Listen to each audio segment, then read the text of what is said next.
termasuk ini ya, financial planning and forecasting ini juga gitu ya. Nanti menjadi dasar tetap laporan keuangan yang sudah ada ya, laporan keuangan yang sudah ada entah itu tahun namanya sebelumnya ya, atau kalau misalnya diperlukan data 5 tahun ke belakang juga bisa dipakai ya. Tapi intinya laporan-laporan keuangan yang sudah terbit tadi itu sebagai dasar untuk memprediksi ke depan, ke arah depan sebetulnya ya. Oke, nah ini chapter 17 ya. Nah, nanti di sini kita akan belajar mengenai bagaimana cara membuat perencanaan keuangan. Nanti dibagi menjadi dua ya, yang sifatnya long term dan short term ya. Jadi jangka panjang dan jangka pendek ya. Nanti fokus ke sana. Materi tidak terlalu banyak sebetulnya ya, cuma memang untuk menyusunnya nanti ya, untuk menyusun perencanaan itu memang butuh waktu ya. Materinya tidak sulit juga ya, insya Allah tidak sulit, cuma nanti perlu latihan lah ya untuk pengerjaan bagaimana cara penyusunannya supaya lebih paham ya. Oke, masuk ke slide berikutnya ya. Nah, ini nanti akan kita pelajari. Yang pertama itu adalah tujuan dari perencanaan keuangan itu sendiri ya. Kemudian nanti item kedua, nah ini yang long term ya. Long term kita akan menggunakan metode persentase penjualan ya. Nanti untuk membuat istilahnya apa ya, performa ya, laporan keuangan performa ya. Jadi laporan keuangan yang sifatnya sebetulnya prediksi atau estimasi ke depan. Nah, nanti pakai metode persentase penjualan. Kemudian yang ketiga, untuk yang short term atau jangka pendek, nah ini kita pakai adalah cash budget ya, atau anggaran kas ya. Nah, sehingga nanti hanya dua itu setelah fokusnya ya, menyusun pro forma tadi ya, kemudian juga menyusun anggaran kas ya. Oke, lanjut kita masuk ke materinya langsung ya. Ini biasa ya, prinsip yang 5 itu ya pasti ada nanti di setiap chapter ya. Untuk prinsip di chapter ini adalah risk and return trade-off ya. Oke, masuk materi ya, overview dulu untuk perencanaan keuangan. Nah, ini perencanaan keuangan sebetulnya namanya estimasi. Kalau di sini kita lihat tujuan utamanya adalah mengestimasi ya, future financing, pendanaan di masa yang akan datang ya. Requirement-nya butuh berapa banyak ya pendanaan di masa yang akan datang ya. Nah, sehingga nanti sebetulnya untuk dalam rangka antisipasi ya, manajemen dapat mengantisipasi nanti kita butuh pendanaan sekian ya, maka nanti sumbernya dari mana ya. Nah, bisa merencanakan di depan gitu ya, di awal. Nah, untuk tipe perencanaan ya, sebenarnya ada 3, strategic planning, kemudian long term, kemudian short term. Nah, ini jalannya harus satu arah ya, dimulai dulu dari strategic planningnya, baru kemudian nanti diterjemahkan ke long term, nah, nanti baru dalam jangka waktu yang lebih singkat lagi itu masuk ke short term ya, tapi harus sejalan ya, jangan nanti strategiknya kemana, ya long termnya beda lagi, short termnya lain lagi ya. Jadi benar-benar dalam rangka mencapai tujuan awal, ya tujuan strategis perusahaan. Oke, kita coba lihat satu-satu ya. Nah, untuk strategik ya, perencanaan strategik ini sifatnya sangat umum ya. Nah, biasanya bahasanya juga bahasa dewa gitu ya, harus diterjemahkan kembali. Misalnya perusahaan ingin mencapai katakanlah ya menjadi pemimpin pasar gitu ya. Nah ini tentu kalau ingin menjadi pemimpin pasar harus diterjemahkan lagi, pemimpin pasar itu apa gitu ya. Apakah yang produknya paling diminati ya, atau mungkin yang labanya paling besar atau apa. Nah, harus diterjemahkan lagi biasanya untuk strategic plan ya. Kemudian nah, tetapi walaupun bahasanya bahasa dewa ya, Nah, tetapi nanti arah perencanaan ya harus ke sana. Oh, ingin jadi pemimpin pasar ya. Tentu nanti untuk mencapai ke sana, nah ini perlu nanti di breakdown lagi ya, tadi seperti tadi ya. Misalnya untuk menjadi pemimpin pasar ternyata market share-nya katakanlah ya, market share-nya harus di atas 25%. Ya, misalnya penjualannya itu harus yang paling banyak dibanding kompetitor lainnya.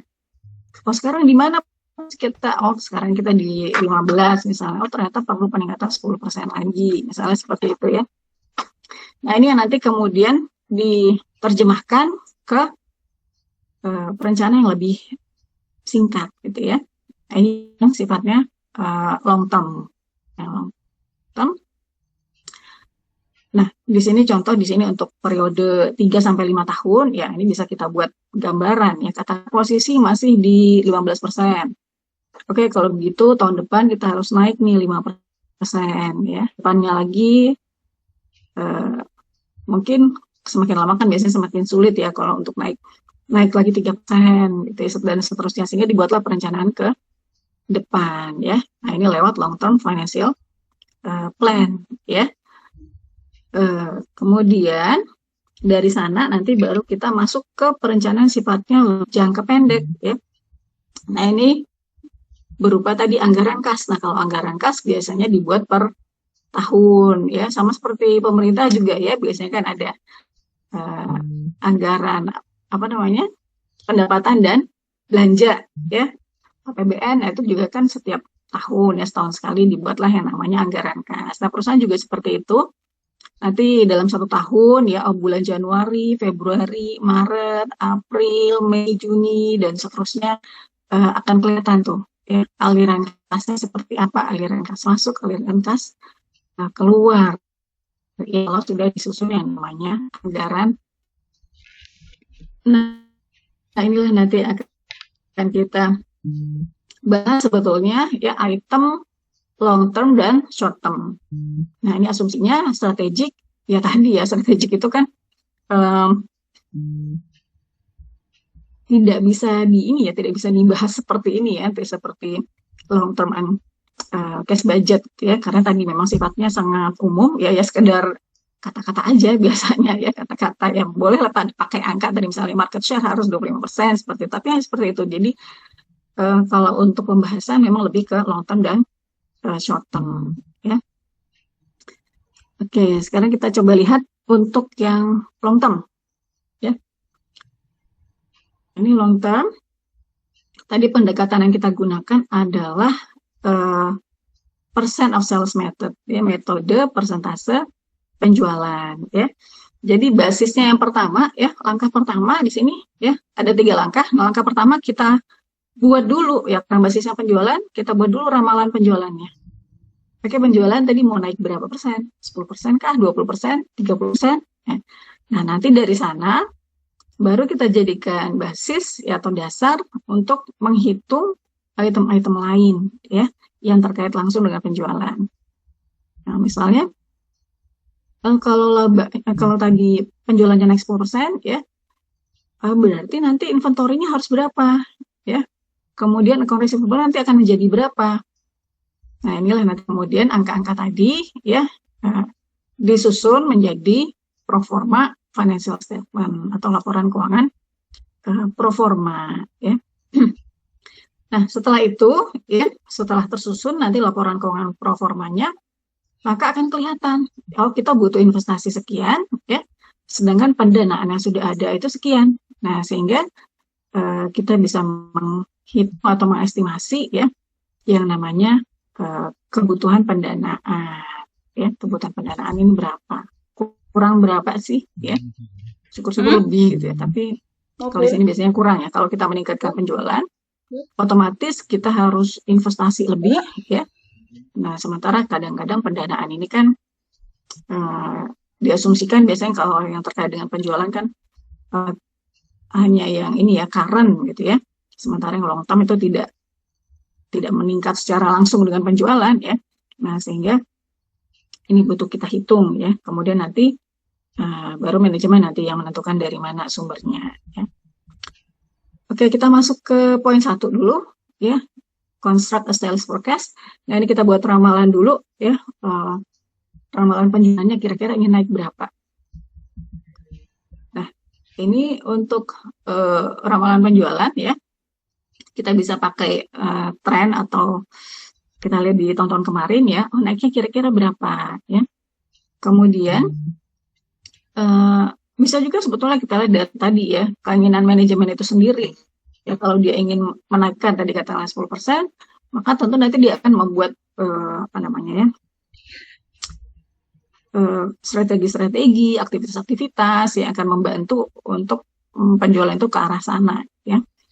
Nah, ini juga yang poin kedua yang harus dilihat adalah pengaruh dari kejadian-kejadian yang mungkin di tahun depan gitu ya, mungkin terjadi di tahun depan, untuk melihat apakah kira-kira tercapai atau tidak ini ya, kenaikan penjualan yang diharapkan, apakah perlu direvisi ya.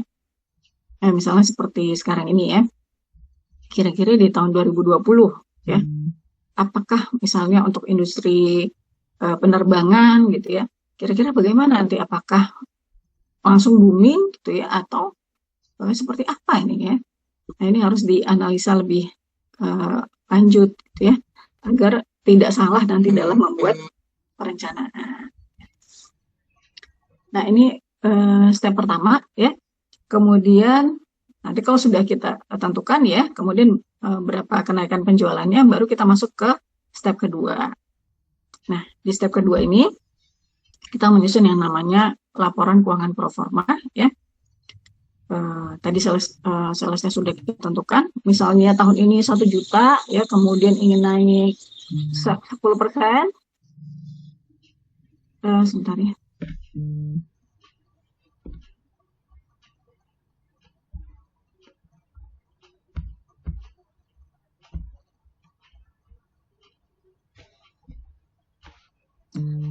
Nah, mana tadi? Oh ya, 1 juta kemudian naik 10% ya, berarti 1,1 ya. Nanti kemudian untuk item-item yang terkait langsung dengan penjualan, maka nanti kita sesuaikan angkanya ya dengan persentase kenaikan penjualan tadi ya. Nanti kita lihat contohnya ya. Sekarang lanjut dulu ke step ketiga ya. Nah, ini tadi dari proforma ya, nanti akan kelihatan berapa investasi yang diperlukan ya, dan berapa pendanaan yang sudah ada ya, tadi sudah saya sampaikan. Oke, langsung lihat contoh ya. Nah, ini ada Zigen Incorporation. Zigen ini menggunakan tadi ya metode persentase penjualan untuk menyusun proforma income statement dan proforma balance sheet ya. Oke, kita coba lihat. Ini soalnya sebenarnya ada di buku ya. Sering begitu kalau di sini. Nanti bisa ada angka-angkanya bisa dilihat di tabel 17.1 ya. Satu slide setelahnya ya. Satu slide setelahnya. Nah. Saya selesaikan dulu. Nah, kecil sekali ya di slide setelahnya saja, langsung lompat. Nah, ini untuk Zigen ya, kecil ya, kelihatan nggak? Lihat di ini masing-masing ya. Nah, ini di tahun 2013 penjualan untuk Zigen itu adalah 10 juta ya. Nah, dari 10 juta tadi ternyata menghasilkan net income 500.000 ya. Nah, sehingga kalau kita hitung untuk persentasenya berapa? Oh, ternyata untuk net income itu adalah 5% dari penjualan. Nah, itu untuk tahun 2013. Nah, ini sudah berlalu ya. Sudah berlalu. Kemudian untuk neracanya ya, kita lihat komposisi neracanya. Ada current asset, ada net fixed asset ya. Ternyata untuk current asset dari penjualan 10 juta tadi ya, current assetnya itu 2 juta ya. Nah, ini kembali kita persentasekan lagi dari penjualan ya. 2 juta per penjualannya 10 juta, 2/10, 20% ya. Kemudian masuk ke net fixed asset. Net fixed asset 4 juta ya, 4/10. Nah, berarti 40% dari penjualan. Kemudian yang terkait langsung juga adalah accounts payable dan accrued expense ya. accounts payable itu 1 juta, accrued expense juga masing-masing 1 juta ya. Sehingga kalau kita persentasekan maka 10 juta. Nah, untuk yang lain seperti notes payable, long term, kemudian common stock, ya ini tidak terkait langsung dengan kenaikan penjualan. Nah, ini untuk persentasenya sudah kita dapat ya. Sekarang kita coba susun untuk proformanya. Nah, di proforma diasumsikan bahwa penjualan itu akan naik ya, naik sebanyak 20%. Nah, maka kita hitung ini untuk angka penjualan yang baru ya adalah 10 juta dikali 1 ditambah 20% tadi ya. Nah, maka dapat angka 12 juta. Kemudian untuk net income ya kita hitung net income tadi ya di 2013 itu adalah 5% dari penjualan. Maka kita kalikan 5% dikali angka penjualan yang baru yaitu 12 juta ya, maka dapat angka 600.000 ya. Kemudian masuk ke current asset. Nah, ini current asset tadi kita hitung persentasenya adalah 20%. Maka kita kalikan 20% dikali sales yang baru ya 12 juta dapat 2,4. Net fixed asset juga seperti itu ya 40% kita kalikan dengan 12 juta dapat 4,8. Nah, sehingga untuk investasi ya total investasi yang diperlukan adalah current ditambah net fixed asset ya. Dari sini total adalah 7,2 juta. Nah, sekarang kita lihat untuk financingnya ya. Nah, tadi yang terkait langsung dengan penjualan adalah accounts payable dan accrued expense. Ini masing-masing tadi 10%. Ya, maka kita kalikan penjualannya 12 juta, maka masing-masing angkanya menjadi 1,2 ya. Kemudian untuk notes payable ya sementara tidak ada perubahan ya karena tidak ada kaitan langsung dengan penjualan ya, tidak otomatis naik gitu ya. Kemudian long term debt juga tidak ada perubahan, common stock, paid in capital juga tidak ada perubahan. Nah, yang bertambah adalah return earnings ya, laba ditahan. Kenapa? Karena laba ditahan ini kalau perusahaan memperoleh net income maka otomatis akan bertambah ya.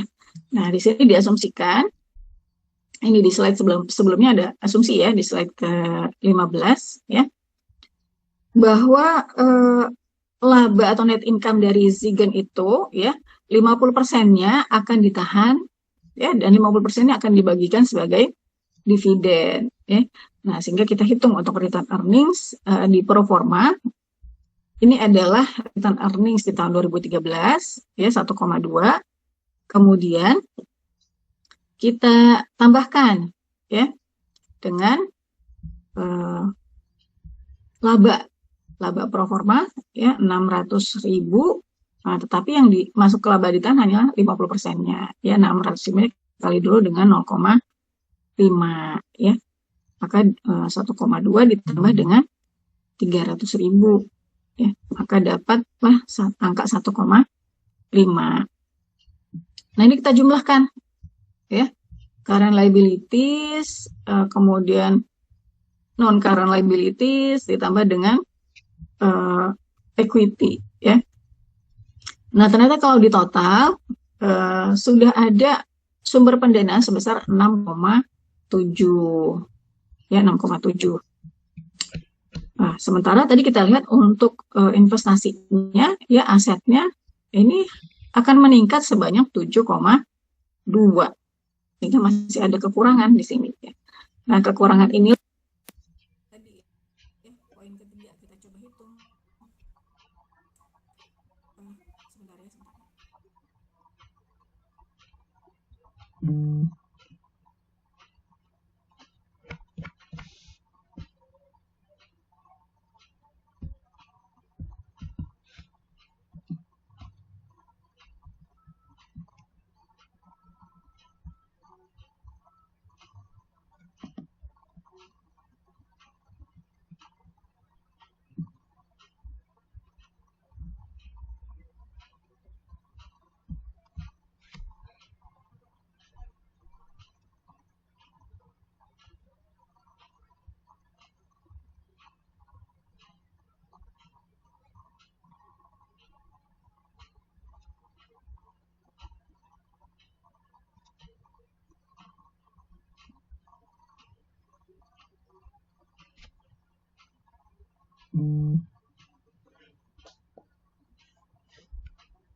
Aduh, maaf ada yang tadi kontak ya. Oke, tadi sampai mana ya? Oh iya, ini untuk menghitung pendanaan ya, kebutuhan pendanaan di sini discretionary financing needs ya, DFN. Nah, ini investasi tadi, total investasi, aset yang dibutuhkan 7,2. Nah, ini kita kurangkan dengan sumber pendanaan sudah ada 6,7 ya, sehingga dapat angka 500.000 ya. Nah, inilah nanti yang perlu dicari oleh manajemen ya, dananya kira-kira dari mana. Nah, ini namanya discretionary, sifatnya discretionary ya, kebijakan ya, berdasarkan dari kebijakan manajemen ya. Oke, sampai di sini ada pertanyaan?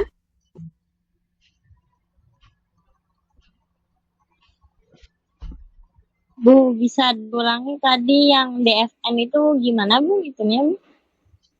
Untuk yang DFN ya, total investasi yang kita butuhkan ya, kenaikan aset tadi karena adanya kenaikan penjualan, berapa ya, ini tadi current asset dan net fixed asset di pro forma statement ya, estimasi baru yang kita buat ya di angka 7,2 juta ya. Ini tadi sebenarnya kacamata saya lagi rusak tadi, diperbaiki tangkainya ya, jadi nggak kelihatan nih, saya dilihatnya di laptop aja ya. Nah, ini untuk aset ya, tadi untuk current asetnya kan naik ya. Di pro forma tadinya di 2013 2 juta, current asetnya di pro forma naik menjadi 2,4 ya, karena adanya tadi peningkatan penjualan 20% ya. Nah, kemudian net fixed asset juga naik ya, tadi di 2013 4 juta, sekarang menjadi 4,8. Nah, sehingga asumsinya dengan kenaikan penjualan tadi ya, maka investasi di aset ini juga naik ya, bertambah, total asetnya menjadi 7,2 ya, tadinya 6 juta sekarang menjadi 7. Nah, sekarang yang kita lihat adalah dengan pendanaannya 7, kan harus ada pendanaannya, ekuitas ya, seperti neraca biasa, sama dengan liability ditambah equity. Kita lihat asetnya sudah 7,2, maka liability equity harus 7,2 juga ya. Kita cek dulu apakah memang sudah sampai ke angka tersebut ya. Nah, ini kita hitung tadi untuk accounts payable dan accrued expense. Nah, ini akan meningkat seiring dengan peningkatan penjualan ya. Nah, di tahun 2013 tadi 1 juta, di tahun 2000 depan ya 2014 menjadi 1. Kemudian item yang lain nih, notes payable, long term debt, common stock, paid-in capital tetap ya, karena asumsinya tidak ada kaitan langsung dengan kenaikan penjualan ya. Kemudian untuk laba ditahan tadi, laba tahun 2013, laba ditahan tahun 2013 ya, kemudian kita tambahkan dengan laba tahun 2014 dikurangi dengan pembagian dividen. Nah, tadi dividennya 50% ya, sehingga nanti return on-nya menjadi 1,5 ya, 1,2 tambah labanya 600 dikurang dividennya 300.000 ya, maka dapat angka 1,5. Nah, inilah keseluruhan liability dan equity kita total, kita jumlahkan ya. Oh, ternyata kalau kita total angkanya masih di 6,7 ya, 6,7, sementara tadi untuk total asetnya 7,2. Nah, nggak balance gitu ya, nggak balance. Nah, sehingga disinilah butuh yang namanya DFN ya, discretionary financing need, kebutuhan pendanaan yang sifatnya discretionary ya, kebijakan dari manajemen. Nah, ini butuh berapa? Ya 7,2 dikurang dengan 6,7 gitu ya, dapat 500.000. Cukup jelas? Baik Bu, bisa dipahami. Terima kasih Bu. Yang lain sudah bisa dipahami? Bu, izin bertanya Radit Bu. Itu berarti kan ketika adanya DFN itu adalah ketika pendanaan untuk kita melakukan investasi pada aset itu posisinya lebih rendah daripada investasi yang akan kita lakukan, gitu kan Bu? Iya, betul. Terus seandainya pendanaannya ini sudah lebih besar daripada investasinya. Apakah ada kebijakan gitu berarti dari masing-masing perusahaan untuk kelebihan ini akan digunakan investasi kembali atau untuk apa gitu, Bu? Ya, namanya juga discretionary. Ya, itu terserah manajemen nantinya ya. Misalnya, ternyata sudah kebanyakan gitu ya. Ya, bisa kan nanti dipakai misalnya untuk entah melunasi katakanlah hutang, kan bisa juga. Gitu ya. Itu nanti terserah manajemen kalau itu Reddit. Oke Bu, berarti ini fokusnya ketika ada perusahaan ingin berinvestasi tapi ternyata pendanaannya kurang dan gimana sekarang manajemen itu mencari pendanaan supaya cukup untuk investasi gitu Bu ya? Iya, betul. Lebih fokus ke sana. Kalau kurang gimana gitu ya. Siap Bu, siap. Kalau lebih ya nggak apa-apa gitu ya. Siap Bu. Makasih Bu. Oke, ada lagi yang lain?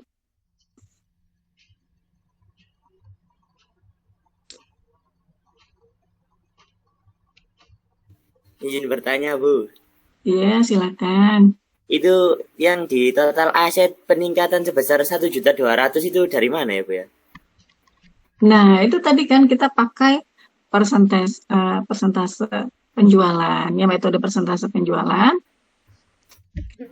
Sehingga basisnya adalah setiap item tadi kita lihat berapa persentasenya dari penjualan di tahun sebelumnya. Tadi di tahun 2013 kita coba lihat ini penjualannya 10 juta ya. Sementara untuk current asset 2 juta. Nah, berarti berapa persentase current asset dibanding penjualan? 2 juta dibanding 10 juta. Oh, ternyata current asset itu 20% gitu ya. 20%. Nah, berarti untuk pro formanya current asset-nya berapa? Ya sama, tetap kita pakai persentase yang sama, 20% dikali penjualan yang baru. Tapi nah penjualannya di sini naik 20% ya. Penjualan yang baru itu adalah 12 juta ya, sehingga 20%-nya kita kali 12 juta. Ya dapat angka 2,4 ya. Atau kalau mau sebetulnya bisa juga langsung ya. Oh, kalau penjualan naik 20%, berarti item-item terkait juga naik 20%, ya. Nah, tadi current asset 2 juta, ya naik aja 20%, gitu ya. Sama juga, 2,4 juga dapatnya. Bisa dipahami? Oh iya, Bu. Jadi 100%-nya di penjualan, Bu ya, bukan di total aset lagi ya, Bu ya? Iya, karena tadi metodenya itu persentase penjualan. Jadi basisnya penjualan.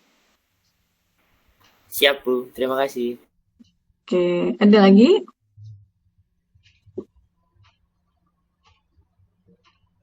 Ini kalau sudah paham mudah kok, ya mudah, nggak sulit. Cuma ya ngitungnya aja ya, harus hati-hati nanti ya. Dan ya butuh waktu aja, itu aja.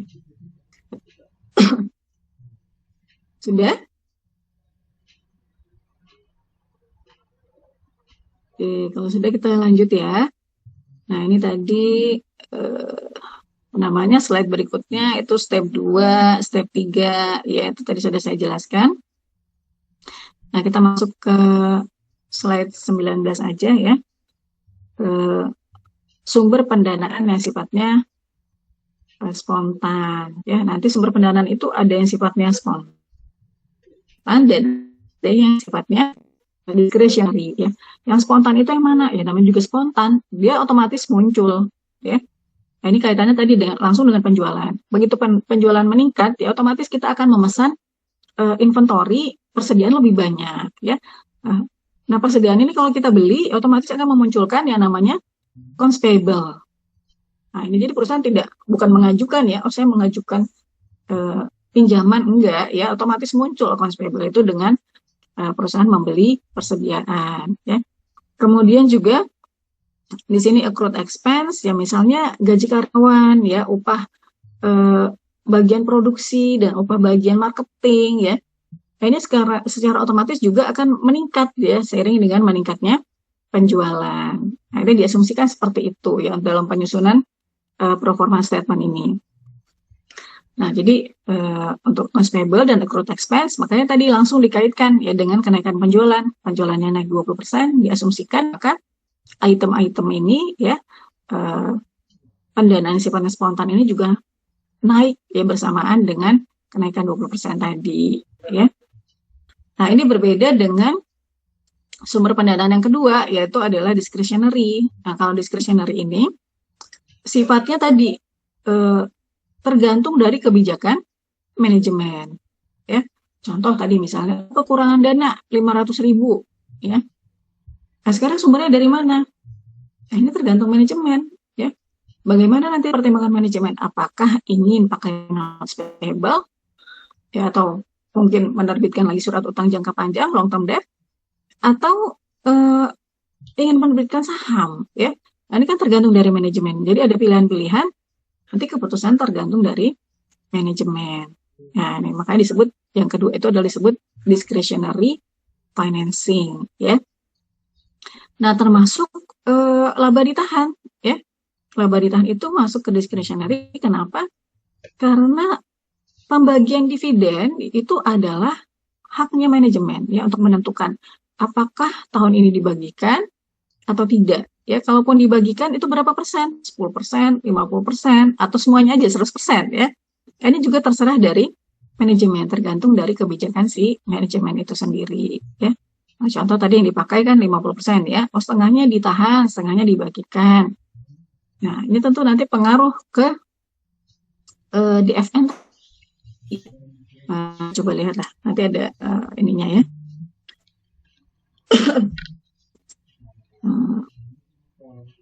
Ada kasusnya juga nanti ya.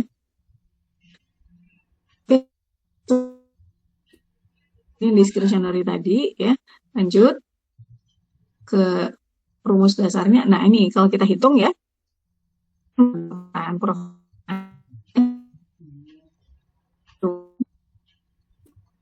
DFN itu sama dengan pro forma total asset yang tadi ya, current ditambah net. Kemudian dikurang pasti berpendanaan sifatnya spontan, payable dan accrued expense ya. Kemudian dikurang lagi dengan sumber pendanaan sifatnya discretionary ya, notes payable.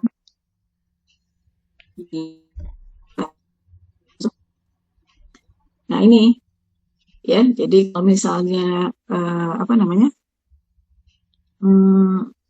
soal problem gitu ya, diminta susun pro forma statement ya, disusun ya untuk menghitung DFN. Tapi kalau misalnya pertanyaannya itu pilihan, akan lebih cepat nih ya, asal sudah tahu ininya ya, item-itemnya ya, akan lebih cepat menghitung seperti ini, pakai rumus seperti ini ya, bisa langsung masukkan angkanya ya. Tapi memang lebih teliti sih kalau disusun secara untuk ada yang cepat benar juga. Nah, bisa pakai ini ya. Oke, nah sekarang masuk ke ini tadi ya, untuk Ziegans financial forecast ya, forecast. Nah, ini tadi dengan project sources financing. Nah, sumber pendanaan yang sudah ada di proyeksi ya. 7,2 tadi untuk asetnya, dikurang 2,4 spontaneousnya, kemudian 2,5 short and long term debt, ditambah 1,8 juta di equity ya. Nah, sehingga tadi dapat 500.000 ya. Nah, untuk 500.000 ini tadi, ya, ini tadi tergantung dari manajemen ya, mau pakai short term atau long term atau menerbitkan saham ya. Oke, lanjut ke slide berikutnya.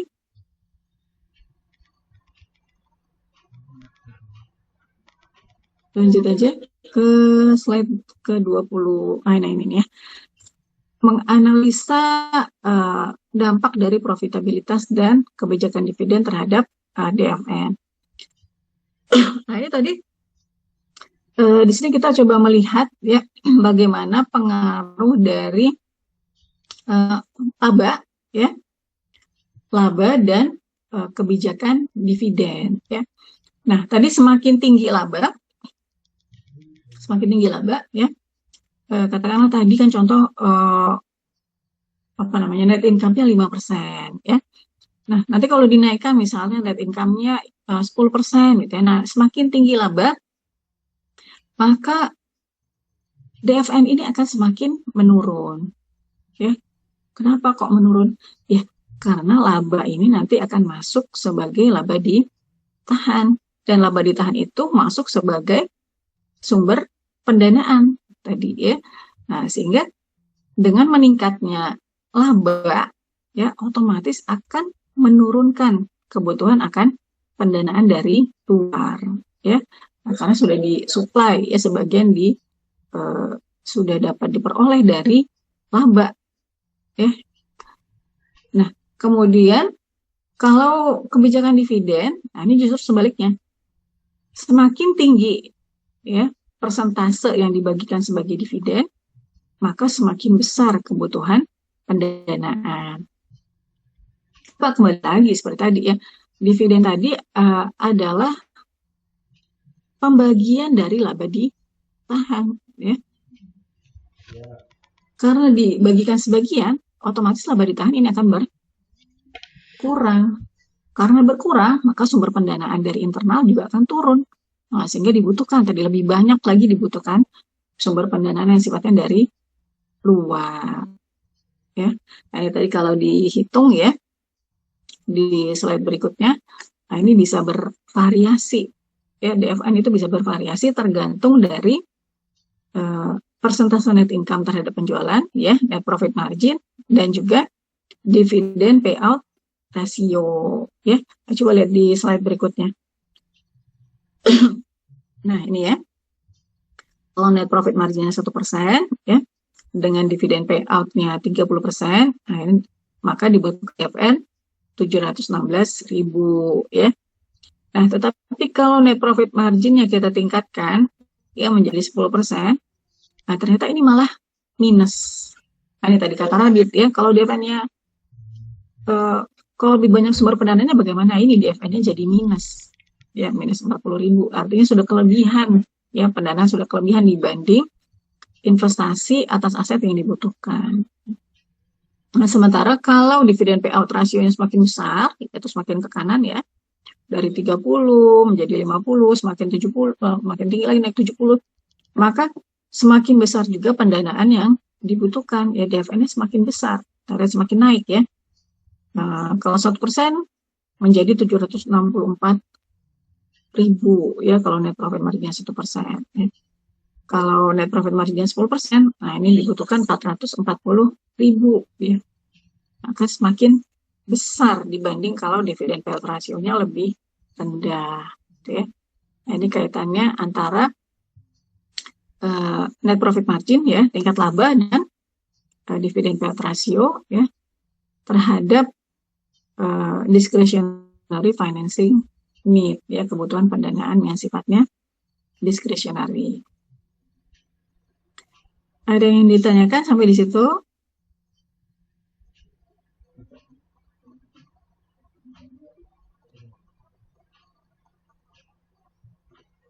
Oke, nah kita lihat slide berikutnya ya, slide. Nah ini tadi ya. Oh bukan, ini untuk slide berikutnya, tabel 17.2, ini akan coba dihitung ya, bagaimana kalau penjualan itu naik 20% ya, dibandingkan dengan tadi 2013 ya. Nah ini kan ternyata butuh pendanaan tadi 500.000 ya. Nah tapi bagaimana kalau kita ubah lagi ya, pertumbuhannya 0% atau 40%. Ya. Nah, maka semua angka di sini nanti akan berubah ya, kita sesuaikan nanti dengan pertumbuhan penjualan. Nah, contoh di sini yang 0%, yang 40 nggak ada ya. Yang 0% ya. Kalau penjualan itu tidak tumbuh ya, artinya tetap sama dengan di 2013. Ini di sini sama-sama 10 juta ya. Maka untuk DFN ini justru di minus ya, artinya tadi sudah kelebihan pendanaannya. Kenapa? Karena di sini total asetnya tidak berubah, ya, karena tidak ada peningkatan penjualan, maka total aset ini akan sama, tetap 6 juta, ya. Nah, sementara sumber pendanaan, walaupun item-item accounts payable, accrued expense ini tetap sama, ya, tetapi perusahaan punya sumber pendanaan tambahan dari laba ditahan, ya. Nah, ini di tahun 2014, ya, perusahaan mendapatkan laba 500.000, laba yang sama dengan tahun kemarin, ya. Nah, sehingga untuk return earnings yang tadinya 1,2, ya, maka di tahun 2014 ini meningkat menjadi 1,2 ditambah 500 dikurang 250.000 pembagian dividen, ya, sehingga menjadi 1,450, ya. Nah, sehingga kalau di total ternyata sumber pendanaan sudah ada ini menjadi 6.250.000, sementara total aset hanya 6 juta, ya. Nah, berarti DFN-nya ini minus 250.000, ya, jadi kelebihan pendanaannya. Nah, ini untuk pengaruh pertumbuhan penjualan, ya. Nah, sehingga kalau digambarkan grafiknya, ya, itu di slide selanjutnya. Nah, di sini ya tadi kalau tumbuh 20%, ya, maka DFN butuh 500.000, ya. Nah, kemudian kalau tadi tumbuhnya itu 0%, ya, maka DFN-nya minus, ya, di bawah itu kita lihat, ya. Nah, kalau ada titiknya, itu kita tarik garis, maka itu akan ke angka minus 250.000. Ya. Nah, kapan DFN tidak dibutuhkan? Ya, DFN 0, itu ternyata kalau kita tarik, ya, itu sekitar 6,67, ya, kenaikannya 6,67%. Oke, nah ini ya, sehingga tadi untuk kenaikan penjualan di atas 6,67% itu sudah pasti butuh DFN. Ya, sementara di bawah itu tadi udah surplus, ya, tidak perlu. Oke, nah inilah untuk penghitungan DFN, ya.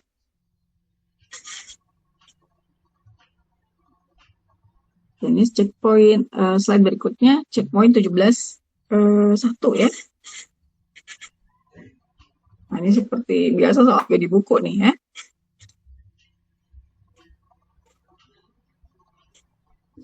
Di buku.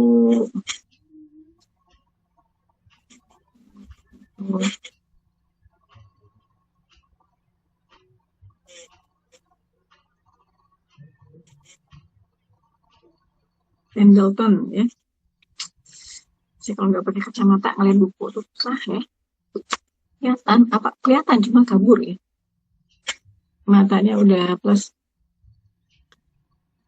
Ya, nanti silahkan dilihat soalnya, ya. Tapi di sini di slide ini diminta mencoba membuat proforma statement dengan penjualan ini naik 25%, ya. Kemudian net income-nya adalah 5%, ya, dari penjualan. Ini coba disusun untuk proformanya, ya. Oke, nah ini bisa dilihat di slide 33, ya. Slide 33, ini hasil proformanya.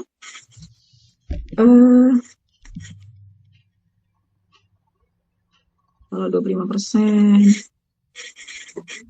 awal 5 juta nih saya kira, ya. Awal 5 juta penjualannya, kemudian naik 25%, maka menjadi 6.250.000, ya. Kemudian net income-nya tadi 5% dari penjualan, sama seperti tadi, ya, langsung kita kalikan aja 5% dikali 6.250. Kemudian untuk current asset-nya 20%, kalikan lagi ke penjualan seperti tadi, ya. Net fixed asset-nya 60%, kalikan ke 6.250, ya. Nah, seperti itu sama saja, ya, caranya persis sama, ya. Cuma tadi yang harus dilihat adalah persentase kenaikan penjualannya, ya, dan kemudian juga untuk persentase item-item yang akan meningkat tadi terhadap penjualan, ya. Itu kuncinya di sana. Ya, sehingga di sini didapatkan total asetnya 5 juta ya, sementara pendanaannya di sini kalau dihitung totalnya berapa nih? Kok nggak ada totalnya ya? 1.312 ditambah berapa itu?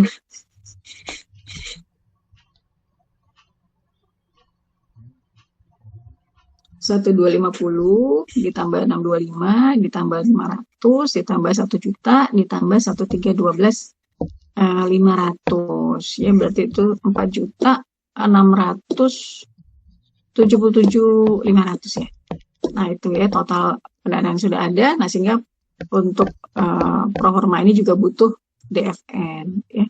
Nah, ini sebesar 312.500. Oke. Nah ini untuk Pendleton ya. Nanti kita kerjakan soalnya lagi ya. Oke, lanjut ke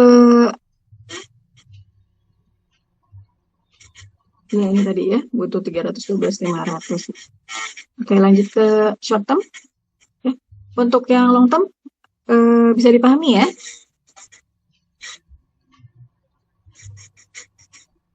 Siap, bisa Bu. Oke, insya Allah nggak sulit, benar-benar nggak sulit ya. Oke, kita masuk ke short term. Ya, ini tadi yang sifatnya jangka pendek. Nah, bentuk perencanaan adalah anggaran kas. Ya, anggaran kas itu apa sih? Anggaran kas itu sebetulnya apa namanya ya? Suatu perencanaan ya, berapa pemasukan dan berapa pengeluaran kas. Ya, dan juga kapan. Ya. Nah, sehingga tadi kita bikin nanti kalau untuk anggaran kas ada setiap bulan, sehingga tahu ya untuk bulan Januari berapa pemasukan, berapa pengeluaran, ya. Kemudian nanti kita coba lihat juga kira-kira kekurangan kas tidak bulan tersebut, ya, butuh pendanaan tidak setiap bulannya, ya. Nanti Februari cek lagi, ya. Maret dicek lagi, April dicek kembali, dibuat lagi dan seterusnya sampai 1 tahun, ya.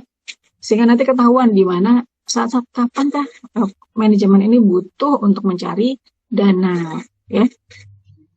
Oke, nah item-itemnya nanti untuk anggaran kas, nah itu ya ada cash receipt atau cash pemasukan kas ya, kemudian cash disbursement atau pengeluaran kas, kemudian nanti perubahan kas ya, perubahan bersih, dan berapa pendanaan yang dibutuhkan untuk tambahan. Oke. Nah, untuk manfaat ya, anggaran kas ini sejauh ini sih sangat bermanfaat ya, seperti kalau untuk pemerintah ya itu bisa sebagai pagu atas gitu ya, pagu atas ini untuk alat kontrol pengendalian yang monitoring. Nah, sehingga ketahuan ya, misalnya suatu item sudah dipatok seharusnya 1 juta maksimal gitu ya. Nah, kalau dia sudah mendekati ya atau mentok, maka ini manajemen sudah mulai membuat strategi kira-kira seperti apa ya, kok misalnya kok masih perlu pengeluaran lebih banyak lagi, ternyata berarti mungkin salah di perencanaannya kah ya, atau ada ketidakefisienan kah ya, sehingga kok sampai pengeluarannya belum akhir tahun misalnya tapi kok sudah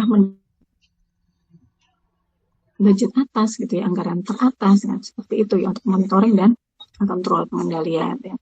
Kemudian tadi yang kedua, di sini yang pertama ya, ini untuk memprediksi tadi kapankah dibutuhkan dana tambahan ya, kapan dan berapa jumlahnya dibutuhkan dana tambahan.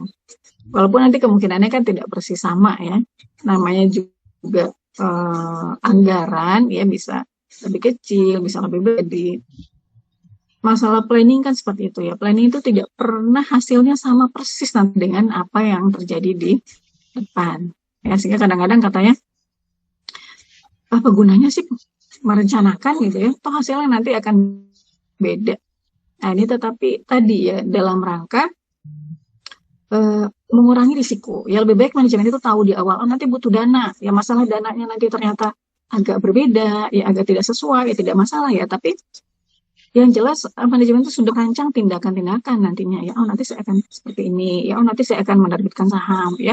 Kenapa? Karena tadi sumber pendanaan itu tidak bisa spontan diperoleh ya, tidak spontaneous, dia discretionary, butuh waktu ya nanti dengan saham. Maka tidak bisa bulan Januari ingin jual saham ya butuh dana untuk dari saham, bulan Januari itu juga langsung diterbit terjual dan seterusnya. Ini tidak bisa, biasanya akan ada proses gitu ya. Itu juga menerbitkan surat utang juga ada prosesnya. Nah sehingga kalau di awal sudah ketahuan gitu ya, sudah bisa diprediksi kira-kira kapan dibutuhkan dana, maka manajemen bisa lebih siap, gitu, lebih prepare. Nah, kita coba lihat ya untuk anggaran kas ya. Nah ini sebetulnya kalau anggaran kas bisa buat pribadi juga ya. Nah, pribadi ya. Oh, sebulan itu saya butuh berapa sih ya pengeluaran, kemudian pengeluaran untuk apa saja, untuk makan, untuk transportasi dan seterusnya ya. Nah, sehingga nanti bisa punya perencanaan. Oh, pemasukan saya berapa, ya pengeluaran saya berapa, ada surplus atau enggak. Kalau tidak ada surplus berarti saya harus cari sumber keuangan tambahan gitu ya, alternatif. Apakah kerja part time ya, atau mungkin pengeluarannya yang di-adjust ya, disesuaikan. Itu kalau untuk personal ya bisa seperti itu. Intinya ya biar nggak kebobolan lah gitu ya. Ini kita lihat contoh ya dari anggaran kas untuk Melco Furniture ya. Di sini anggarannya untuk 6 bulan ya. Untuk 6 bulan. Nah, ini soalnya juga ada di buku ya. Tapi maaf saya itu nggak bisa kebaca saya nanti dulu. Tapi mudah-mudahan saya ingat ya. Nah, untuk Melco ya. Nah, di sini ada informasi tentang salesnya, penjualannya ya, dimulai dari bulan Oktober, November, Desember, ya kemudian Januari dan seterusnya sampai Agustus. Kenapa kok datanya mulai dari Oktober sampai Agustus ya? Nah, karena di sini kebijakan si Melco ini, nah untuk penjualan ya, katakanlah di sini penjualan bulan Oktober. Nah, walaupun terjual di bulan Oktober, tetapi pembayaran ya dari pelanggan itu bukan di bulan yang sama. Ya.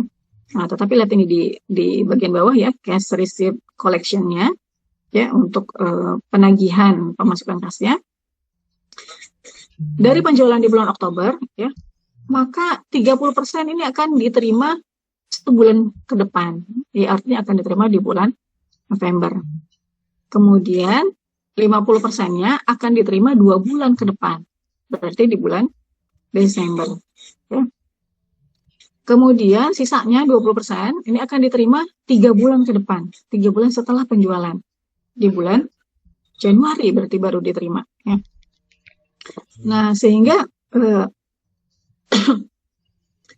di bulan Januari ya penerimaan kas itu berasal dari bulan Oktober, ya penjualan bulan Oktober, penjualan bulan November, dan penjualan bulan Desember.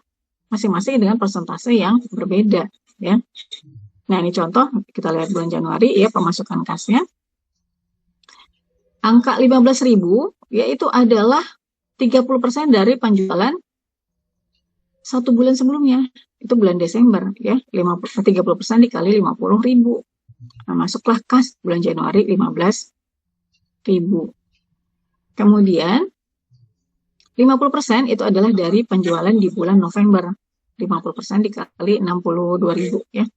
Maka di Januari masuk 31.000 dari penjualan di bulan November. Kemudian yang ketiga 20% dari penjualan 3 bulan sebelumnya, yaitu bulan Oktober ya. 20% dikali 55.000 dapat angka 11.000. Nah, inilah ya di bulan Januari. Nah, itu sebetulnya adalah hasil penjualan di bulan Oktober, November, Desember. Ini kita total dapat angka 57.000. Oke, itu untuk pemasukan kasnya ya. Sekarang kita lihat untuk pengeluaran kasnya. Nah, yang pertama ada pembayaran. Nah, ini untuk pembayaran hak COGS ya. Nah, di sini COGS kita coba 1 month lag of purchase made the previous month. Nah, untuk pembayaran COGS itu adalah pemesanannya di bulan ini itu untuk penjualan 2 bulan ke depan, ya. Jadi contoh di bulan mana nih? Januari ya. Misalnya ada purchase 66.000. Nah, itu sebetulnya adalah untuk penjualan nanti di bulan Maret 88.000. Nah, tapi sudah dibeli di bulan Januari 66.000 ya. Kemudian pembayarannya kapan? Nah, ini pembayarannya ternyata 1 bulan setelah pembelian ya. Berarti kalau dia beli di bulan Januari 66.000, bukan berarti ada pengeluaran kas 66.000 di bulan tersebut. Tapi pengeluarannya kapan? Nanti di bulan Februari ya, 66.000. Nah, kalau begitu pengeluaran kas di bulan Januari itu dari mana? Nah, berarti dari pembelian di bulan Desember 1 bulan sebelumnya ya. Nah, di bulan Desember itu sudah dilakukan pembelian untuk penjualan Februari gitu ya, 2 bulan ke depan. Nah, 75.000 dikali 75% ya, dapat 56.250. Dibeli di bulan Desember, tetapi dibayar secara kas itu di bulan Januari ya.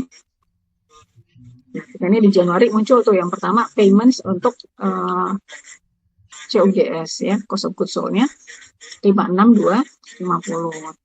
Nah, kemudian ada upah dari 3.000, ya, ada sewa 4.000, ada expense 1.000 ya. Sehingga total pengeluaran itu 64.250. Nah, sekarang kita lihat ini surplus atau minus ya, defisit atau surplus.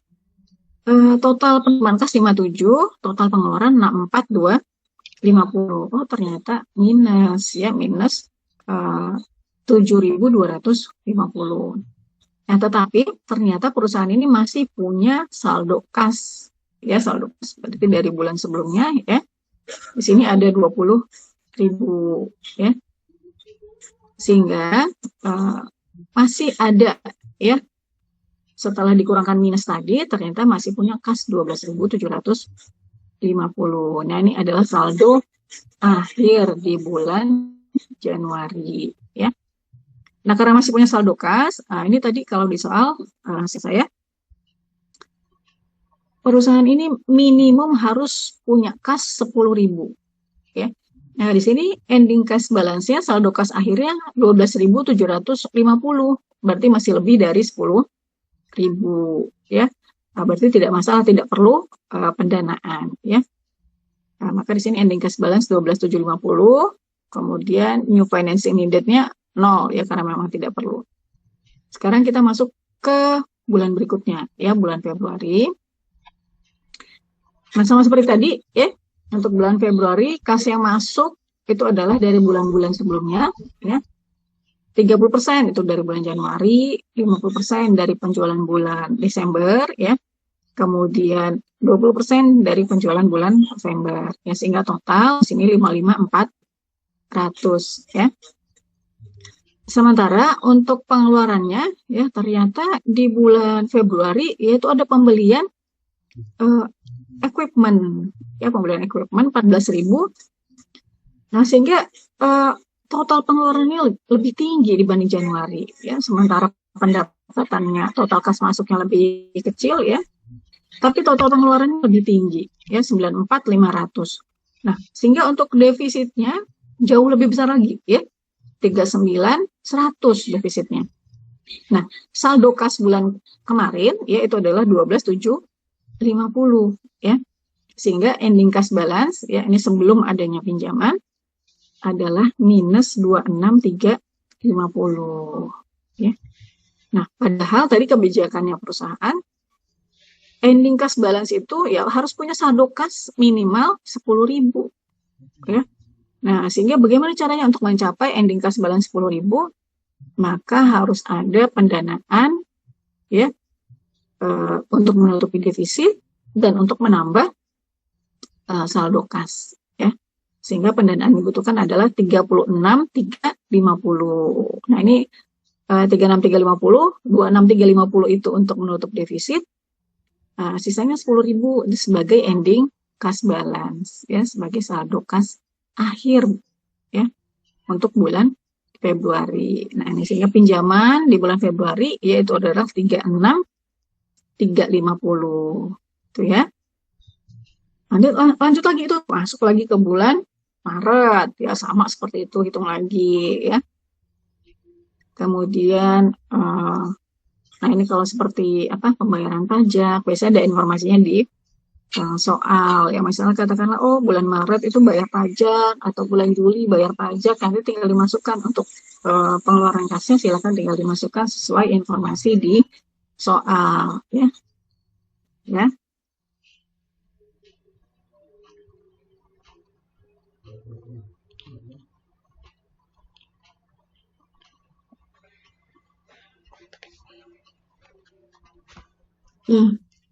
Oke.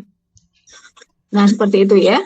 Nanti kalau sudah ada unsur pinjaman, ya, biasanya nanti di bagian bawah itu ya, setelah nanti kita menghitung apakah surplus atau defisit, akan ada interestnya, ya. Informasi interest juga nanti biasanya ada di soal, ya. Contoh di sini di bulan Maret ada interest on short term borrowing 364, ya. Maka nanti akan dimasukkan ya datanya ke dalam penghitungan anggaran kas, ya. Oke, sampai di sini ada pertanyaan untuk anggaran kas?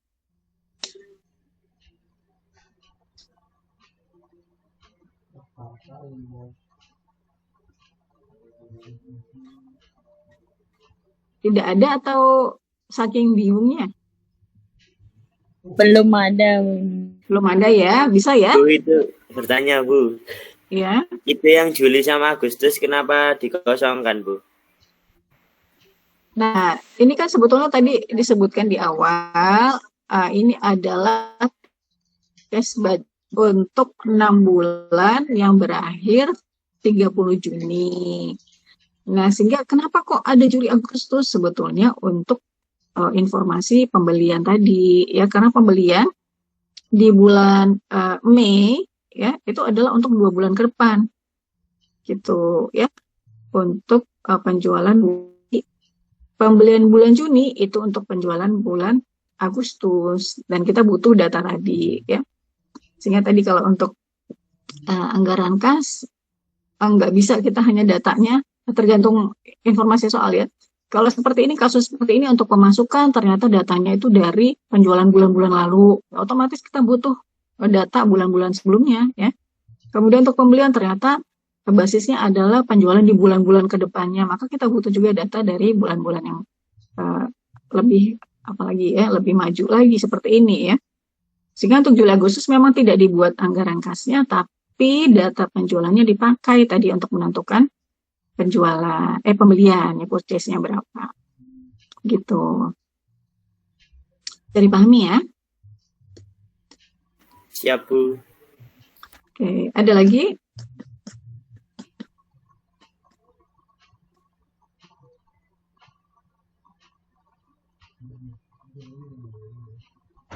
Ya, nanti kalau disuruh nyusun bisa ya. Nah, nanti saya akan kasih tugas, ya, harus saya assign ke GCR ya untuk latihan chapter ini. Sebentar ya.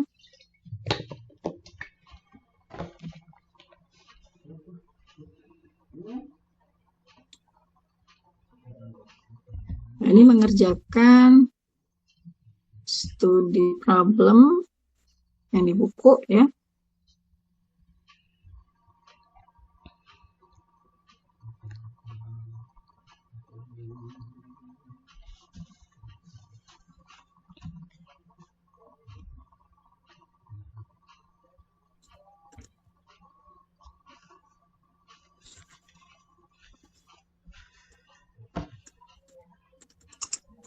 Studi problem 17.1, ya. Kemudian 17.9, dan 17/12 ya.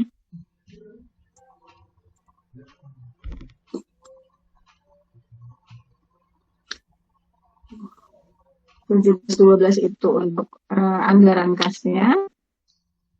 Itu kalau anggaran kas memang kayak begitu ya, soalnya panjang karena informasinya harus banyak ya. Kemudian 17/9 itu, nah untuk menghitung DFN dan melihat pengaruh dari pertumbuhan penjualan ya terhadap DFN ya. Nanti akan kelihatan ya bahwa semakin banyak penjualan semakin tinggi ya, maka semakin besar pula DFN. Kemudian kalau 17/1 itu untuk latihan ya, membuat proforma statement ya, proforma untuk menghitung DFN juga ya. Oke, nanti di ujian kalau tidak pernah mengerjakan sebetulnya gampang gitu ya, jadi nggak bisa gitu ya. Bu, boleh nanya Bu? Ya. Bu, beginning cash balance tadi dari mana Bu? Beginning cash balance. Ini kalau yang bulan Januari ya, itu biasanya datanya dari soal. Nah, tetapi kalau bulan-bulan berikutnya ya kita ambil dari ending cash balance bulan sebelumnya, ya. Nah, sehingga kalau yang 20.000 itu dari soal biasa sudah disebutkan. Tapi kalau untuk bulan Februari, ambil ending cash balance di bulan Januari berapa, itu kita masukkan ke sana. Gitu. Oh, ya. Baik Bu, terima kasih Bu.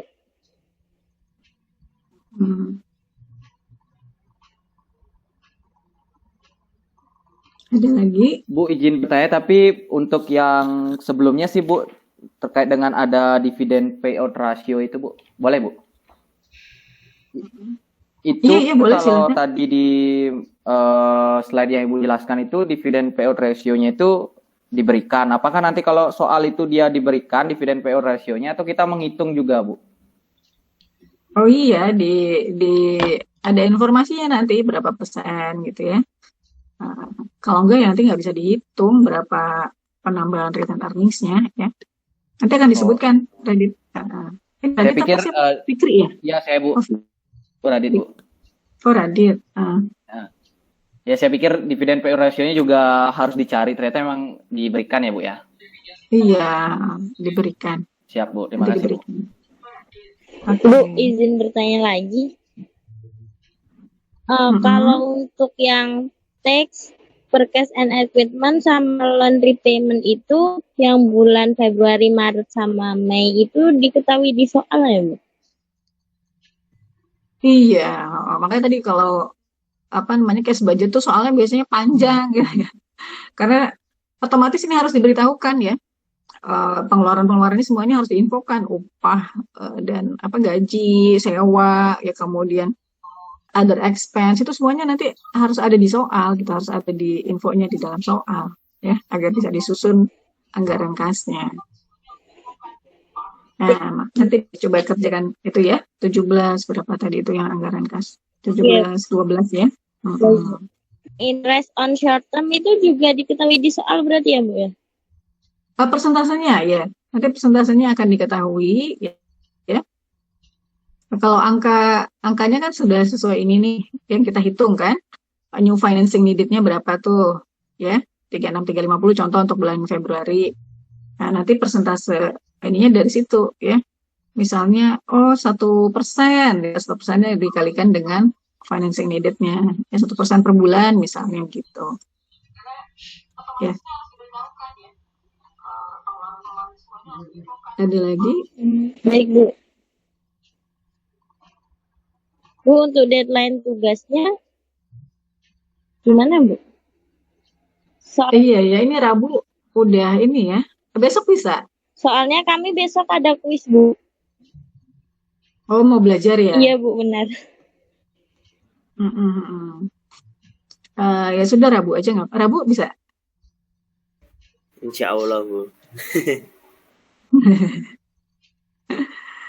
Iya, diusahakan. Bisa itu, Sebenarnya bisa. tadi sebetulnya nggak sulit, cuma memang perlu waktu aja ya untuk membiasakan tadi. Ya, lihat infonya sama mengalihkan ya. Kerjakan di Excel aja biar cepet ya. Yang penting kan tahu konsepnya, tahu caranya ya. Supaya cepet ya, itu pakai Excel kan akan lebih mudah ya. Kalau sudah tahu persentasenya nanti tinggal lebih cepat lah ya ketimbang mengali-ngali sendiri gitu ya. Oke, saya sign buat Rabu aja ya kalau gitu ya. Siap, Bu. Baiklah, Bu. Atau sebagian kerjakan aja sekarang. Ini kan materinya sudah selesai ya. Kalau tidak ada yang ditanyakan lagi, jadi nanti nggak jadi beban gitu ya. Kerjakan satu misalnya. Siap. Iya. Nanti ada kuliah lagi abis ini? Ada, Bu, ada. Ada, Bu. Oh iya, jam 1:30. Jam 1:30 ya berikutnya ya? Jam 2, Bu. Oh jam 2. Oh jam 2 berarti sampai 4:30 ya? Iya, Bu. Oke. Oh berarti bisa lah kerjakan sebentar ya. Yang mana aja yang mudah dulu lah gitu ya. Ini kalau anggaran kas sebetulnya mudah, cuma itu aja ribet masukin angkanya aja. Tapi kalau sudah pakai Excel kan bisa rumus ya, langsung bisa cepet sih. Tapi kalau semisal ditulis tangan boleh nggak, Bu? Boleh nggak masalah. Karena lebih nyaman ditulis tangan. Terima kasih. Iya, kalau tulis tangan itu sebetulnya lebih paham sih, kalau menurut saya ya. Kalau pakai Excel kan kadang-kadang cepet, cuma kadang-kadang kita kurang ini, karena tidak beda lah gitu ya, cepet beda. Oke, ada lagi? Sudah saya assign ya, deadline-nya buat Rabu ya.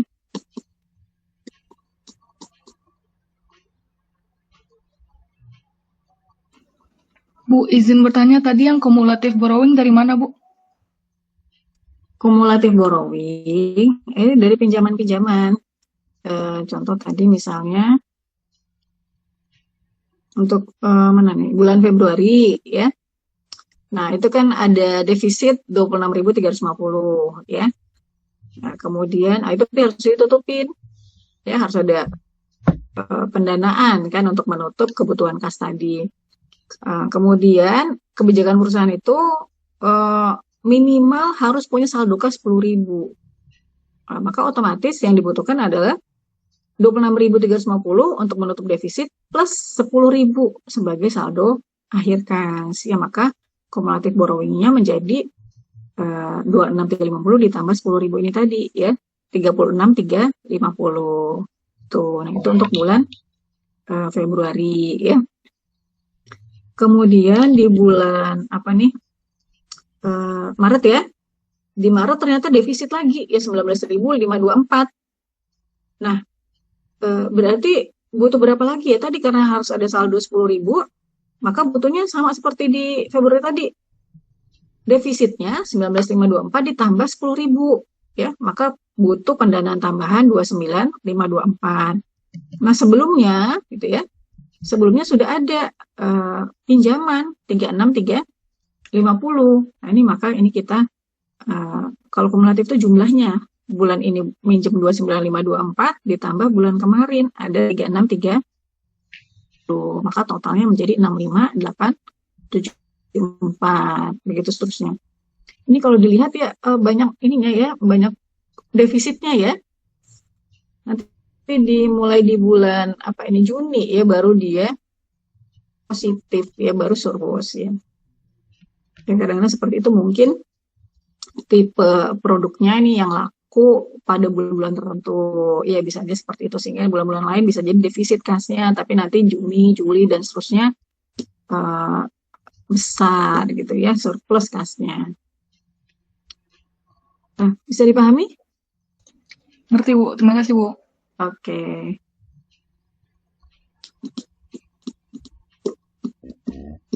Yang lain?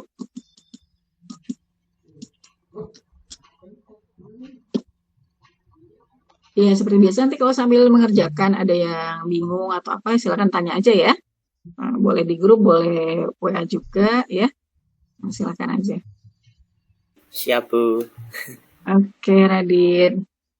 Radit mah langsung kerjain aja, Radit. Nggak usah ini, selesain aja. Ya. Semangat gitu loh, ya.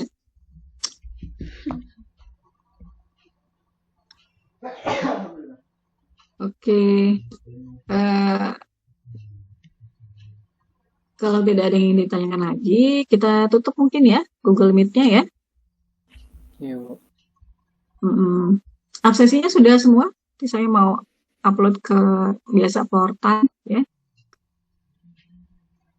Nanti saya cek juga ya. Siapa tahu ada yang belum masuk ya. Baik, Bu. Siap. Oke. Selamat mengerjakan latihan ya. Selamat belajar juga buat kuis besok. Kuis apa sih? Makro, Bu. Oh, makro. Iya. Makro ya. Ya, mudah-mudahan hasilnya baik ya. Sesuai harapan. Oke. Nanti kita ketemu lagi Rabu ya untuk Zoom atau Google Meet-nya ya. Insya Allah. Ya, tapi kalau di WA saya insya Allah standby. Oke? Baik, Bu. Baik, Bu. Baik, Bu. Oke. Saya pamit dulu ya untuk Google Meet-nya ya. Terima kasih, Bu. Baik, Bu. Baik. Ya, terima kasih. Terima kasih, Bu. Terima kasih, Bu. Terima kasih, Bu.